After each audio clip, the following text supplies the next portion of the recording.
everybody, I'm Mike Vizard. Today we're talking about CrowdStrike pays the price. Then we're going to have a little chat about drone wars involving China.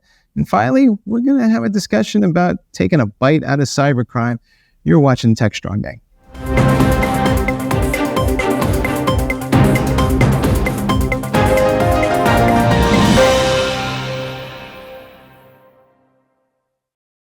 All right, folks, as usual, we have a great lineup today. Joining us from the Valley is the infamous John Schwartz, well known all over the Valley. How you doing, John? I'm doing well, Mike. Thanks for pointing that out. That man. And then, of course, still north of the border is our resident cybersecurity expert, Chris Blask. Chris, how you doing? Loving life. Good to see you guys. And Tracy Ragan, who's down in the desert somewhere running her company and is going to lead us off on this next block here, because we're going to be talking about, well, there's a DevOps angle to this whole CrowdStrike thing, apparently, but CrowdStrike announced that it is giving $60 million in credits to people for their trouble that they have caused during the recent outage, and that's on top of $5 million in costs that they have acknowledged so far. Tracy, what is your take on all of this? We've now had the benefit of some hindsight in this whole process. As somebody in the industry and you look at all this, what should we be focused on? Yeah, let's talk about CrowdStrike for a minute. And the last time we talked about CrowdStrike, I questioned who really was responsible for this. Is it CrowdStrike? Is it United? Is it, or I'm sorry, Delta? Or is it Microsoft? But everybody has a part to play. But yeah, it's probably the best thing for CrowdStrike to do to throw a little love back to the community to try to get back on good terms. But I do want to point out that I think that we have an interesting shift recently in what investors are expecting. I think that the fact that CrowdStrike went from 8.4 million in the same quarter as last year, now they're at 47 million. They're growing at a pretty fast rate. And I believe that we have a short memory, and throwing some fun, credits to potential DevOps teams to get into the security conversation, they're going to do just fine with that. I don't believe for a minute that CrowdStrike's in any kind of a precarious situation. And while I do believe that there'll be an initial impact on their earnings over the course of maybe the next 3 months, I don't think our memory's that long, and people will be going back to CrowdStrike and be happy to have some free credits to start thinking about how to implement some of these tools. So kudos to them. I'm sorry they've gone through this. Companies like Delta should be looking at their own DevOps process to make sure that they have proper security practices themselves and who can update these low-level objects. So I'm not putting all the blame on CrowdStrike. To this day, I still don't blame them completely. John, what are you hearing in the Valley? Because the 60 million in credits is one thing, but these lawsuits could be significantly more than 60 million in potential costs. Yeah, there's right. That. As Tracy said, and I think we've talked about this before, and I'm gonna back up CrowdStrike a little bit. They're taking full responsibility and the consequences and the fall with two larger companies who happen to be their business partners. First off, and George Kurtz has gone out of his way to be as transparent as possible given the situation, and it's unfortunate. The one thing I want to mention, Mike, is that I've noticed in the last 2 quarters, especially this quarter, and I'm going to give you an example of something that happened that was very strange yesterday to me. During the earnings process, there seems to be an unusual amount of angst around earnings this time around, and especially the impact of AI on a business and the specter of California about to sign into law this very restrictive regulatory AI bill. I got a text message yesterday as soon as Salesforce announced its results from Mark Benioff to show me how well they did. I'm so sensitive about these things right now. And the fact that CrowdStrike is going through this unfortunate incident on top of the general angst in the Valley is a blow to their name for the short term. This company has a very good reputation, and I think the way they've handled this is probably as well as you could given the circumstances. Most companies, I'll even go back to OpenAI, they have these incidents and they don't talk about it until they're forced to do so. And in a sense, they try to get ahead of it. But again, in the Valley, there is a lot of fright and angst and fear over how people interpret their AI-related sales or their security in general. Chris, the audience that matters most here, of course, is the cybersecurity folks. Are they trusting in CrowdStrike, or do they perceive that this is just some sort of foul up on the IT side of the world and it doesn't really have much to do with the security that CrowdStrike enables? I'm just going to pile on to the CrowdStrike love fest for today. Right? I think they've done a good job. They're good folks. We look back, and we're talking about the impact on market cap and revenue and so forth, the financial impact of a breach. And we look back at a lot of the famous or even less famous or infamous breaches, and we find that a lot of the companies, recovered just fine financially, even when they've been awful, even when it was their fault, right? So CrowdStrike has done, I think they've done exactly the right things. How much was their mistake, was their fault or whatnot? We're not really talking about that too much because they've stepped up and said, all right, we own this one, we're going to make it better and move on. And that's, until we get a much more perfect cybersecurity landscape, that's most of what anyone can do. Well, let me follow up with that on you. How easy is it to switch out a CrowdStrike for something else? It seems to me that it's a significant lift. So it's not like I'm going to go down and, rip and replace something in my PC. It would take you months to swap them out for somebody else if you were so inclined. Right.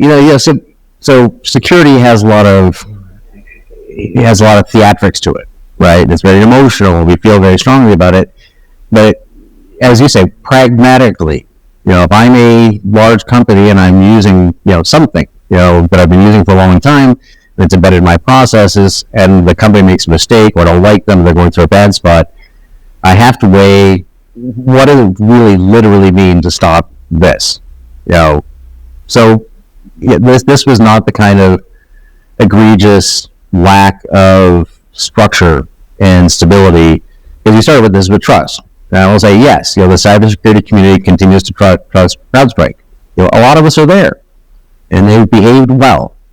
And you can't take anything for granted. You certainly can't take your customers for granted. But anybody who gets too hysterical, suddenly saying that this happened, therefore infrastructure A is going to be swapped out tomorrow, it's just the dark side of over-enthusiasm. It takes a long time to swap things out, even if they're better, faster, cheaper.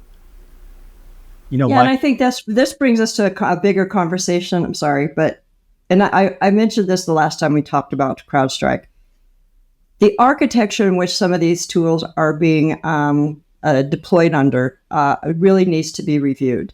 The idea of adding additional agents to an already very crowded community of agents expands a stack, which expands the attack surface overall, not to mention a mistake. And as you said, this is an emotional decision, and somebody who's been in DevOps and production updates for a very long time, I just felt really bad for them. Everybody makes a mistake, and that was a huge one, right? It was a huge mistake. So I don't hate them because I've been there. And who they're selling to have been there. Yeah. I mean, this mistake and the way they handled it gives them a pass in a certain sense until there's another mistake, hopefully, which doesn't happen. But, the interesting thing, too, is I think during earnings season, I'm not sure Microsoft or Delta were asked much about the July 19th incident.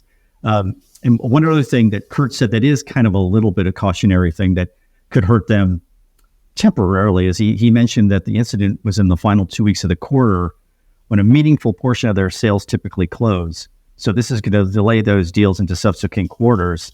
So the vast majority of these deals are remaining in the pipeline. That's something that kind of spooks investors temporarily. So they suffer the effects more so than the two other larger companies. Investors are spooked. NVIDIA reported a $30 billion earnings, and they complained about it. Come on. I know. That's interesting. I'm glad that's ridiculous. I'm glad you said that, Tracy, because on Friday's show, we talked about that, the nitpicking. And I think the nitpicking was over the operating margins were down 2% year over year, and there was a concern about the return on investment and its long-term impact. Meanwhile, Futurum does a research paper where they find that 92% of the market belongs to NVIDIA, what they looked at.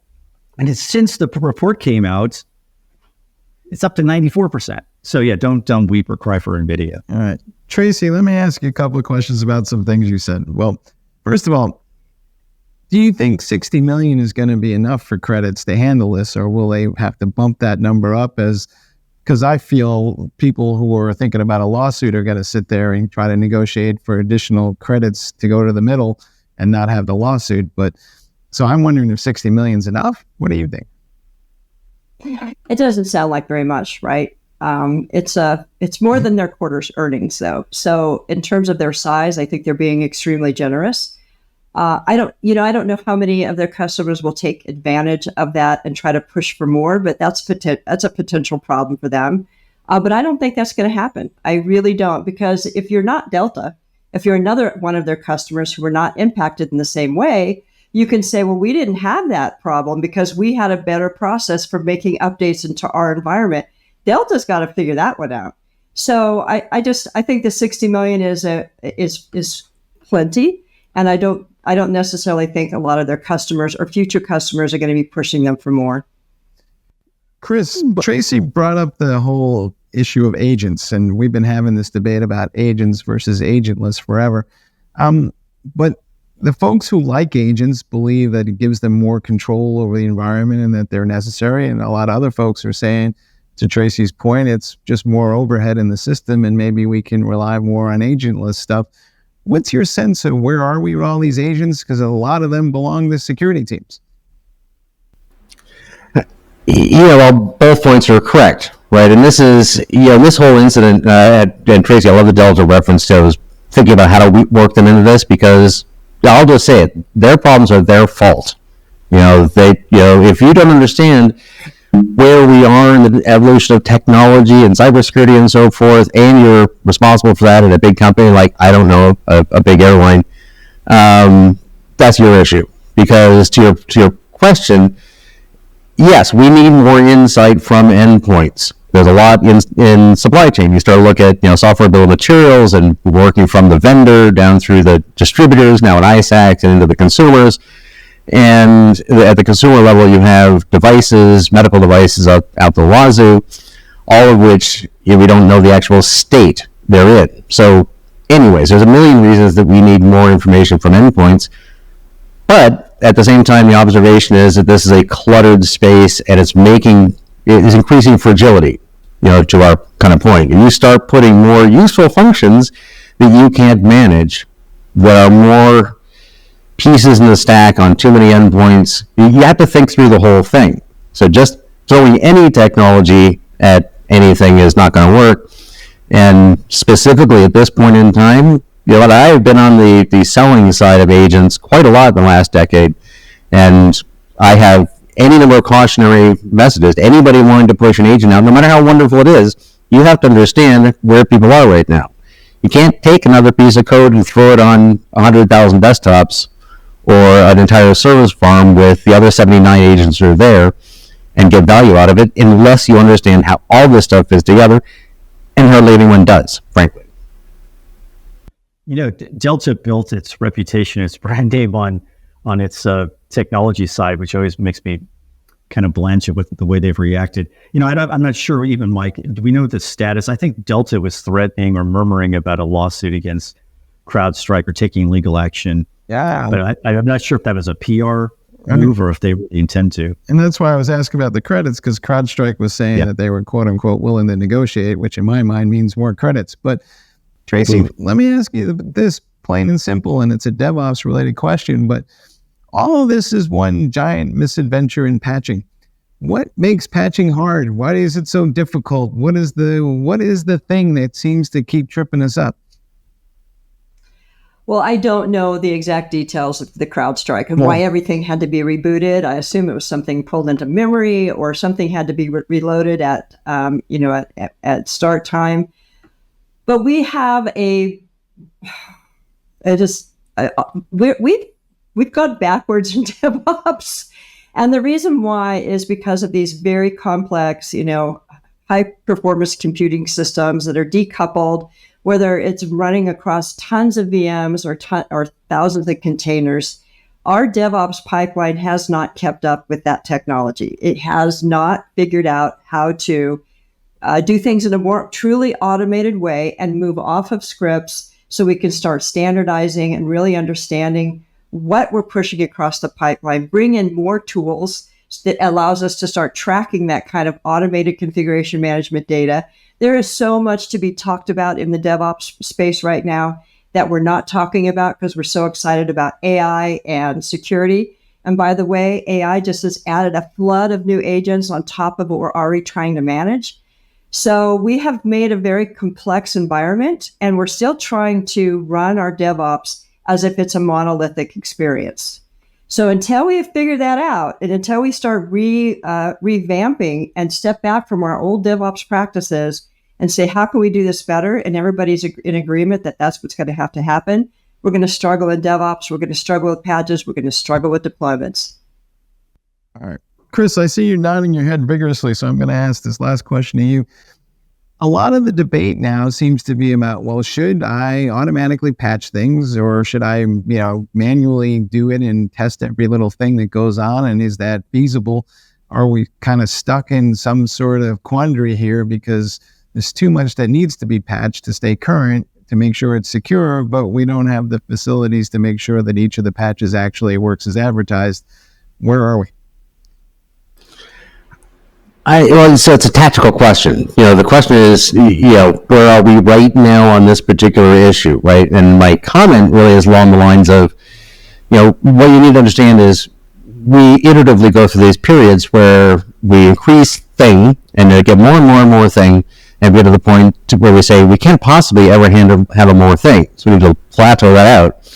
And quite often, that increase in thing is going to go on maybe forever. Right, so we're going to have to change the way we do things.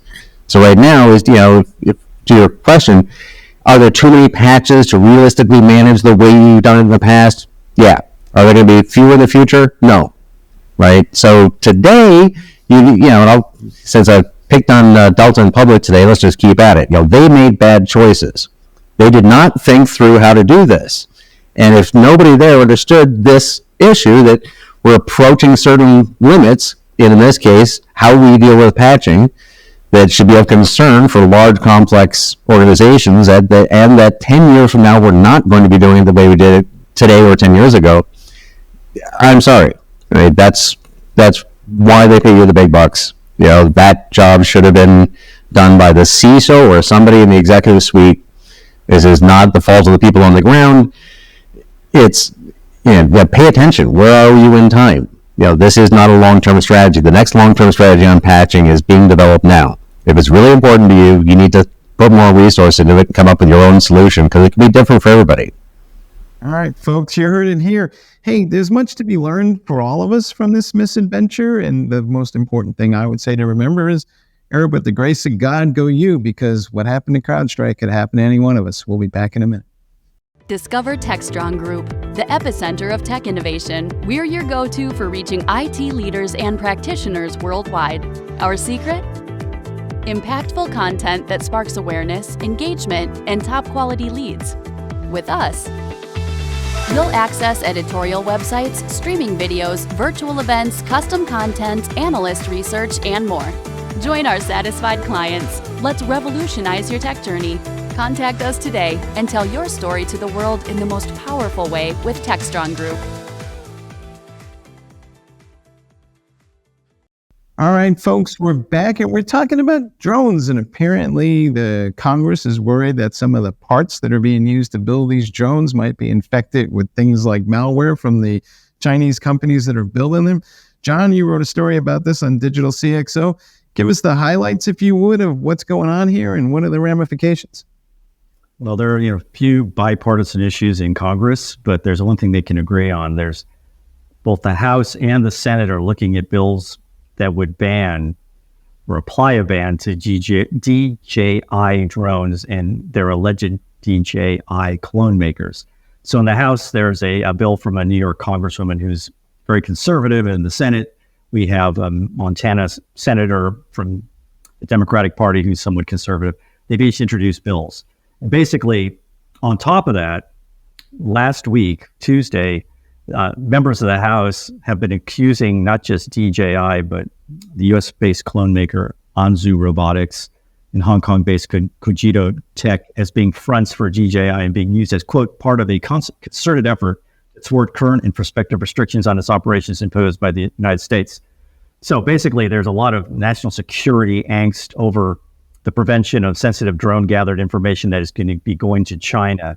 So that's the impetus behind this. And then from a larger perspective, earlier this year, Biden signed into a law measure that would ban TikTok unless ByteDance divests. And also the U.S. has slapped a 25% tariff on Chinese drones. And several states have already banned the drones from DJI and Autel. So we have this whole landscape going on. It's developing, but it's something that both sides generally agree upon and something that bears watching because it's going to have a huge impact on the market in general, because this is a major manufacturer when we talk about DJI in that market. Chris, it seems to me this is a recurring issue. We run into all kinds of equipment, whether it's home routers or whatever else, that we're worried that somebody is inserting malware into, and they all seem to be manufactured somewhere in China. How big an issue is this? Does it go beyond drones in your minds? And is this something of a national security concern? In short, yes. This is a big problem. And it's in fact exactly this issue is what drove me down the whole supply chain line over the last 5 years, because we effectively have no way of knowing what's inside of anything. What does that mean? Well, in this sort of thing, if I when I'm thinking defensively, I try to put myself in the attacker's shoes. If I was the attacker, would I do X, Y, Z? And if I was, in this case, for example, China, the Chinese, military and so forth, would I put code in drones and would I do things with TikTok data? If I possibly could, yes, absolutely. And if I was an American manufacturer, I'd have to think about those same things.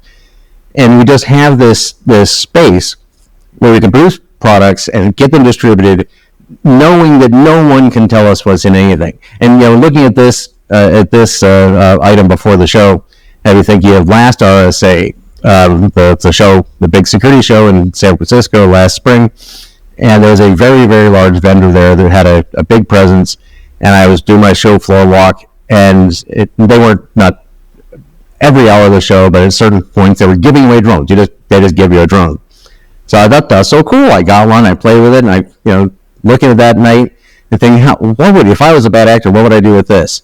Would I potentially put software that I can gather the data and so forth from drones and get them, into the hands of a vendor that might, say, give them away at a concentration of U.S. security executives? So these drones, they take them home, you fly them around your house and so forth, and some of that video goes back to an adversary. I'd do that. Why not?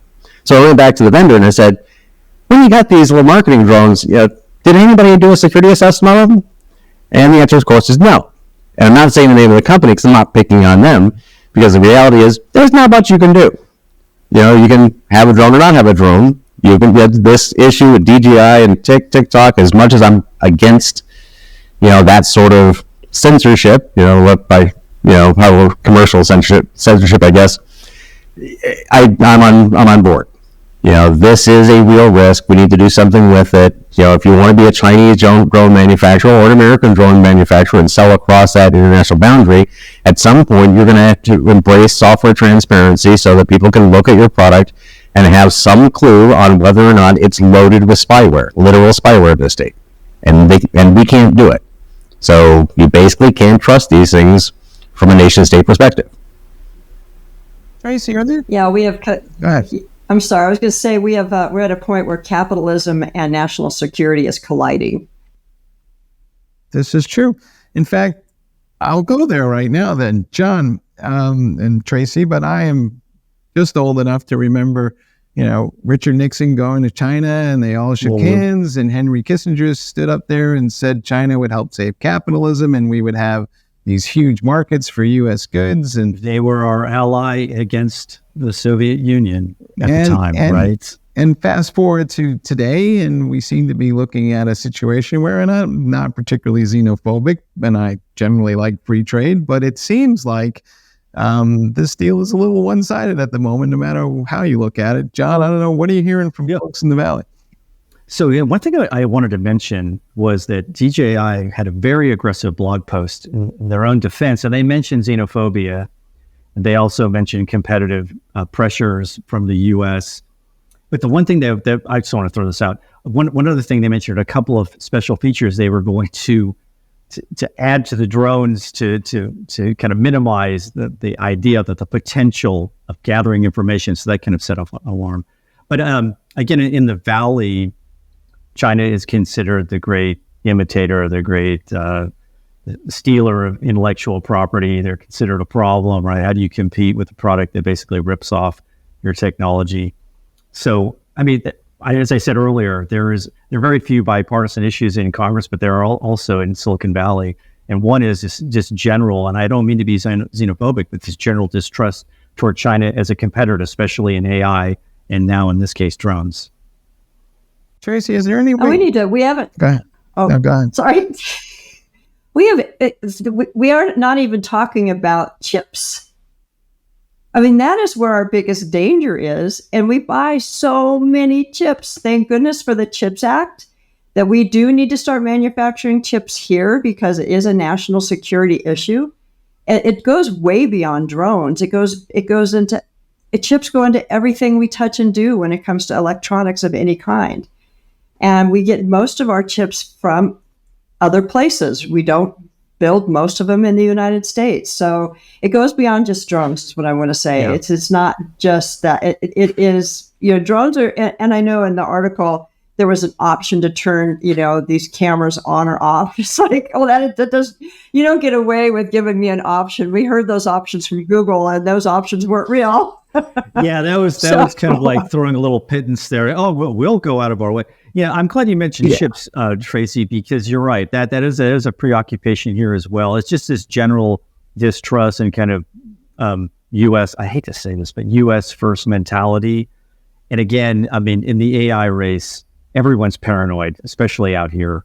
And I get that impression, not just among the companies competing against each other out here, but internationally as well. And that extends also to Europe and legislation and regulation.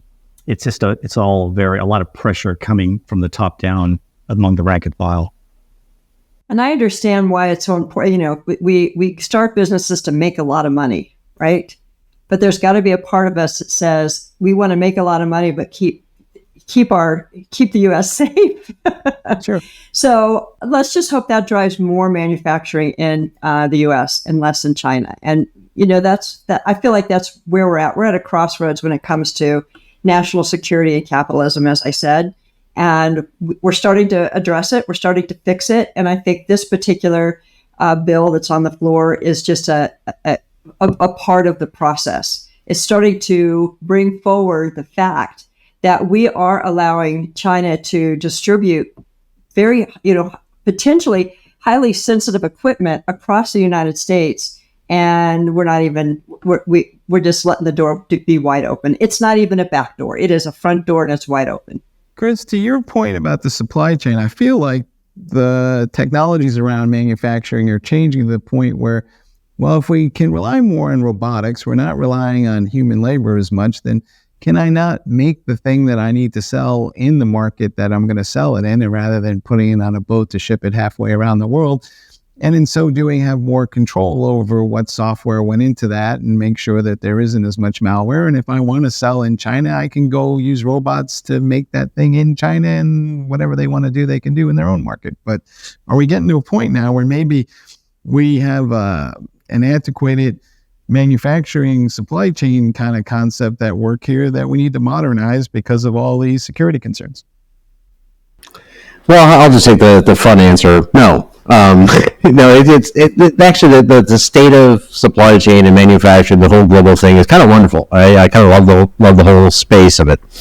And but this is, when I was there with Nixon in China as well. I mean, I've always thought of this since then. We're complaining about China, but before that, weren't we saying we needed them to embrace capitalism and so forth? And here they did, and they're out competing us sometimes. So it is kind of the point of capitalism. It should drive us. And this is an area I think the U.S., I think the Western world, call us what you will, should excel at. The U.S. particularly, because what is our strip away everything else. It's not really about baseball and apple pie. It's about transparency. And this is, that's freedom of speech, open source code, the internet, the whole open democracy ideas that we have come down to the fact that transparency is better, faster, cheaper, right? And I think this is a great example where this whole idea that we need to have this opacity, we need to hide our intellectual property, which people do, for the record, terribly. And if you think your intellectual property is safe, you're just wrong, right? So define what you really should need to protect, get down to just that, define who you should be speaking with, how transparent you should be, make that work. So that I can say, I will buy this drone made here made in the US, made here in Canada, wherever. I don't necessarily trust it any better than one from China, but I would if you can let me see as much as I'm allowed to see of every step, what's in it, where it came from. And if you don't want to do that, and your competitor does, I'll just buy their thing. So I think transparency itself is the answer. It's not about geolocating your manufacturing. It's about embracing, acknowledging the concerns your customers have. What is slowing down sales? Well, I'm not really sure you're not spying on me with your drone. If I can lower that barrier, maybe I can sell more drones. Now, maybe, and we've seen this in cybersecurity over and over again, working with friendly military folks who are saying, all these vulnerabilities you're fixing, we kind of like them because our opponents have them and we can exploit them. And as security people, we have to say, look, sorry, we're working on fixing all this. So right now, as a nation state, using these weaknesses to get an advantage, sorry, the advantages will go away. And because transparency is more competitive, and the ability to stick code in devices and get away with it is not permanent. It will go away. I'm kind of with you to a point, but who's going to monitor the transparency and stick a label on it that says that this thing passed some sort of transparency inspection? Well, but again, that's not how any of this works, right? The whole idea of free speech and open source and so forth is that the aggregate works it out, right? And I'm talking strategy now. Tactically, yes, you're in a situation, you need to look at your situation and deal with these issues. But strategically, we're not going to find a single approval stamp. We need to keep building things more and more transparent so whoever our stakeholders are can reach their level of comfort to know that we're showing as much as they need to know. And without taking more time than we have here, right? I keep seeing in threat intelligence and now supply chain us building the technical and policy mechanisms to enable this. And I keep watching these large capitalist or large and small commercial organizations say, that actually shortened our sales cycle. There's a business benefit to being appropriately transparent. Again, not giving everything to everybody, but if you're a customer of mine, you should be able to see thus and such without having to spend 6 hours on the telephone. Yeah.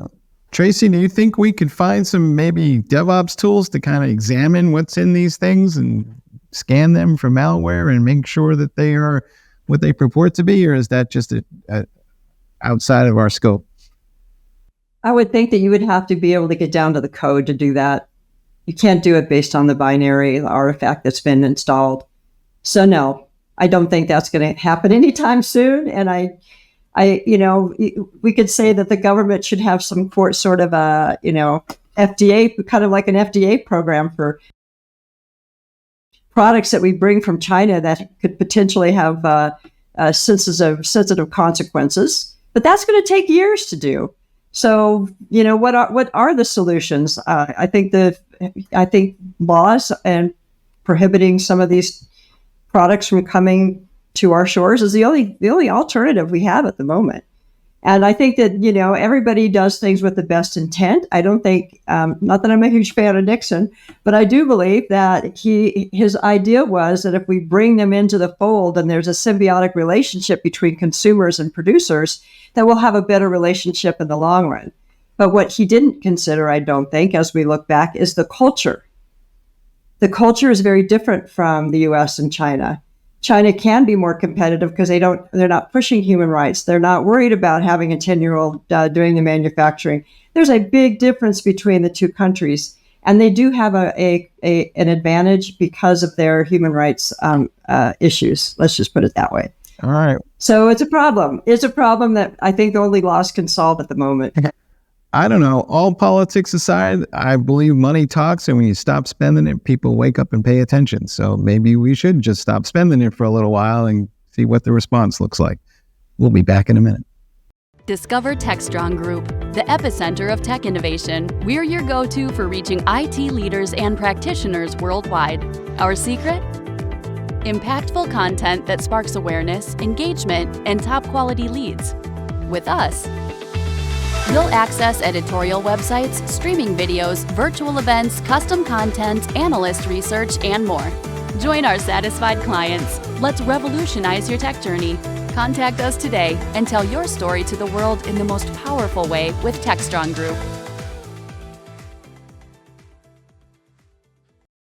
All right, folks, we're back and we're talking about, well, the Secret Service has got a $2.5 million bounty out for some hacker out of Belarus. And I'm not sure if they're going to be able to get this person, but it seems like A, the government is getting more aggressive with these things, but B, maybe it's just me, but I feel like I'm kind of watching the 1920s all over again. We got wanted signs up for people. Yeah. We got government officials ripping down servers. It kind of feels like, watching G-men break into warehouses and crack open all those cases of booze and goes pouring down in the street. But it's not clear to me that any of that actually resulted in any, final output that mattered. But Chris, what's going on here? Well, I kind of have to agree. I'm trying to find an upside, to some things. Sometimes it's because you can see how stupid it is, and we're doing more of it. And this is at some point going to pile up and just force us to change the way we do things. So as I was thinking about this segment before the show, and it's kind of hard to think of what to say. It's like, do I think bounties and so forth are a great idea, are going to be effective? No. Well, maybe, I don't know, right? I'm not doing the law enforcement here. Maybe there's, some people need to be arrested. But I think on average, when you see something increasingly to be done that isn't working or is making the product problem worse, you know that there's an opportunity at some point to do it differently and do it better. And, as we're saying in the last segment, I agree with you. I think economics at the end of the day will solve that issue, right? But to do that, someone somewhere, in this case, some definition of us, needs to prove a better model where we can get better results with less resources and be more effective, profitable, safe, whatever it is. When I first saw this, everyone, I thought of John Dillinger, and I thought of J. Edgar Hoover and the Biograph Theater, that this whole idea of publicizing something or bring it to the fore of the mainstream to try to, in a sense, make an impact. And I'm trying to think, in tech, there was a historic parallel, maybe even back to the mid-90s, when there was the offshore online gambling was a problem or an issue. So they started mentioning some of the figures, notorious figures they were going after, and made some sort of government, our federal government, made some sort of inroads. Now online gambling, of course, is everywhere. But back then that was a priority, and it turned out to be somewhat successful in their fight, but it took several years. So maybe I'm thinking this is the same type of idea. And I'm not sure even if this predates CrowdStrike, but this whole idea just of security and the impact it has throughout our digital economy, in the spike in cybersecurity issues. I don't know. It's just, it seems to me almost kind of more of a wanted, we're going to try to crack down on this at least for show. Well, I thought about this as a continuing story of the zero-day vulnerability market. It reminded me so much of that. It's like, this is now where that has evolved to, right? We used to pay for, bugs, vulnerabilities that were found, and the government would buy them and say, sign an NDA so you don't tell anybody, or IBM or Microsoft or whoever it was, Google, that had the problem. I feel like this is an evolution of that. I really do. And hey, government, I have an idea for you. why don't you offer this guy a job for $250 million for 10 years to figure out how to fix drones coming from China? Back, right? You know, because it's the same. It's the same to me. It's almost exactly the same. It's just that now they're trying to go after the bad actors as opposed to paying them a very small sum, and that is why we're so behind on managing vulnerabilities, because so long the government spent and big companies spent time trying to find the person who, get people to find them and then tell them to shut up about it. I don't know how that's any different than it is today with somebody doing what he's doing and them going after him to try to stop him. It's just an evolution of our 0-day vulnerability issues. And when I read the article, I was like, boy, that this is just how everything ends up falling together. It ends up to being a bounty and looking like a John Deere hat. And if you haven't read this book called "This Is How They Tell Me the World's Going to End" by Nicole Perloff, I would highly recommend it. It's an amazing book. And Nicole, if you're listening, we'd love to have you on Techstrong Women. All right. Well, Chris, back in the day when I lived in New York, there were mobsters, and the way they went about cracking those gangs was they would find somebody in the inside and get him arrested for something, and then they would get him to flip on the next one, and so on and so forth. And it took a few years, but eventually, they would get to the head of the family. There's still mobsters running around, so it doesn't entirely mitigate the issue, but isn't that the strategy that's going to work here? It's the same one we just used to lift a couple of guys out of Mexico for the DEA, right? I mean, ultimately, is this a IT issue, or is this just old-fashioned street crime kind of approach to they just happen to be doing some digital stuff instead? Which is probably why my first answer was, pretty ambiguous, right? Because on a law enforcement basis, this stuff just works, and maybe this is appropriate in this case. I don't know, right? And I think everybody on the screen here has spent a lot of time working with law enforcement. We get into individual cases, and decisions can be what they are. And something you said, just I gotta say this to be really clear: criminals are stupid, right? This is we overthink the adversary so much. There are these grand conspiracies, all these qualified people, and these the mafia. There's these groups that are so capable. That's just usually not true. And you can, to your point, you put enough pressure on an individual, it's amazing what humans will do. Like, give you every name and all the data. So sometimes it just works. And I don't think that ever goes away. But at the same time, I see headlines like this and I take a big grain of salt, because that doesn't solve the problem. It may solve a problem. And more power to it. If it works, go for it. This is like an inside journalism story, but this is a classic. This is a good story. It's a classic Forbes story. I say that out of experience because 25 years ago I was there, and these are the type of stories they liked. But also, there's the government. The FBI has a cyber security team. They had one at least years ago, and I visited in Pittsburgh, and they had a list of people that they were looking to go after. They didn't publicize that list. So I'm wondering, in a sense, maybe this is kind of a new approach, or maybe a sexier kind of headline grabbing approach, because I'm sure law enforcement worked closely with the people who wrote the story. So, if it leads to something, it's going to take years, but if it leads to some sort of progress, I'm all for it. Well, under the idea of criminals are stupid, how do you get these stupid criminals to leave where they have no extradition and then go to some place where we can arrest them? Because that seems to be part of the trick here. It never ceases to amaze me. I think, John, you had a segment earlier last week talking about the Telegram folks, and I was like, well, if you know you're going to be the subject of an inquiry, why aren't you vacationing in France? He was arrested at the Paris airport, right? Durov. That was just going back to the online gambling situation. The way they arrested these guys, they were all offshore, right? But they were dumb enough to travel into the U.S., and that's where they were arrested. They were arrested at U.S. airports. They thought they could get away with it brazenly. I'm not sure what they were thinking. And as Chris said, sometimes these guys are stupid. All right. So that you've won that 5-star suite at a hotel in the Riviera trick works. They had that scheme with you get Yankee tickets or something, right? And they had all the guys go into a room, and then they would arrest them all. Mobsters, yeah. Too funny.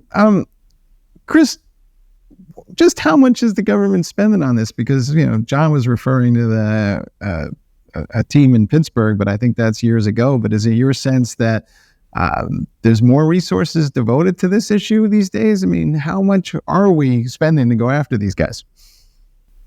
No, I don't know the actual numbers, but I think this is part of this, inevitable curve, right? That we're looking at the adoption of these ubiquitous global communication systems over a period of, say, 50 to 100 years. And we're 30 to 50 years down that path, depending on how you want to measure it. So, it's, we're far, far, far from finished. If something is going to become endemic, built in, part of everything, it just takes an awful long time. Right, and we still, let's look at where we are. We still don't really have boards and C-suites really personally responsible for making really incredibly poor choices on how they manage information. But we're getting there, right? And everything we're talking about here, with drones and international nation-state competition, are driving us, to evolve those, to take it more seriously at different levels. So law enforcement, certainly at federal levels, I think is no doubt is spending a lot more money at this now. And like a lot of things, I think they're probably could be a lot more efficient at the moment.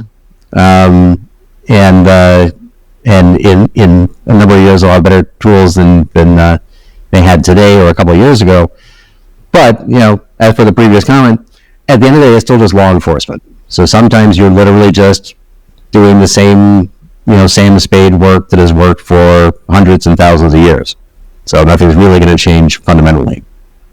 Tracy, I was talking to the folks at Radware, and you might be surprised to learn that these cybercriminals syndicates are some of the most advanced DevOps shops in the world. And what they were explaining to me was they've even moved away from taking over your little IoT device there, because they figured out that, well, all they really need to do is get some cloud services from Telegram and start launching attacks from there. And it's all programmatic these days. So I have to wonder if, they're paying more attention to our stuff than we are. And B, is there something we can do with the software side to combat this stuff? I think they're having a lot of fun. Yes. And I think that they're pretty serious about what they're doing. So they probably do have some pretty complex, a software factory that they're watching pretty closely. But in terms of stopping this, some of the stuff is just, criminals might be stupid, but so are end users sometimes. Clicking on something, and I've done it myself, and I'm like, I can't believe I just clicked on that on my phone. I'm going to have to, run some kind of security scan on it, because it's so easy to get caught, by the criminals. It's so easy to be tricked. So how would we ever stop human behavior? That is a tough one. But now when it comes to larger companies and what they're installing in their systems and what they're building their applications with, we can get a lot smarter with understanding the software supply chain and where nefarious code is coming from, as opposed to just using it and believing it's going to be okay. But again, it's culture. We have developers who are being pushed very, very hard to deliver solutions to customers. And do they have the time to, investigate code that's coming out of the open source package? I mean, something as honest and wonderful as Log4j, caused us all some really bad heartache for quite some time. So no, I don't think there's anything that we can do right now. Maybe educating end users may be useful. I think that they target older people and these kinds of hacks with this individual, ransomware. So there's probably work that the government can do just in, community service and, notifications and teaching older people what not to do, teaching younger people what not to do. That's probably our best defense at this point, because most of these break-ins, most of these hacks happen because somebody clicked on something. All right, but all those people you're talking about come with varying levels of intelligence. So how do we kind of enforce that, whether it's your grandparent or your coworker? I mean, let's all be honest, not all our coworkers are equally sharp, and they're likely to download something. If they make a mistake, do we fire them, or is it just at this point, a cost of doing business? Yeah, well, I've always believed in, failing and failing fast applies to so many things, right? And if you download something and you're afraid to report that you've done it, you've got a bigger problem at your company than just that one person downloading and realizing they made a mistake.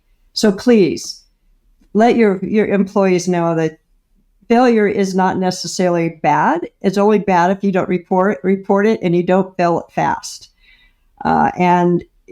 But this is not something we can solve for, an 80-year-old who's trying to order groceries. See that, John? And that's the bigger problem. John, we're full circle to Richard Nix again. It wasn't the crime; it was the cover-up.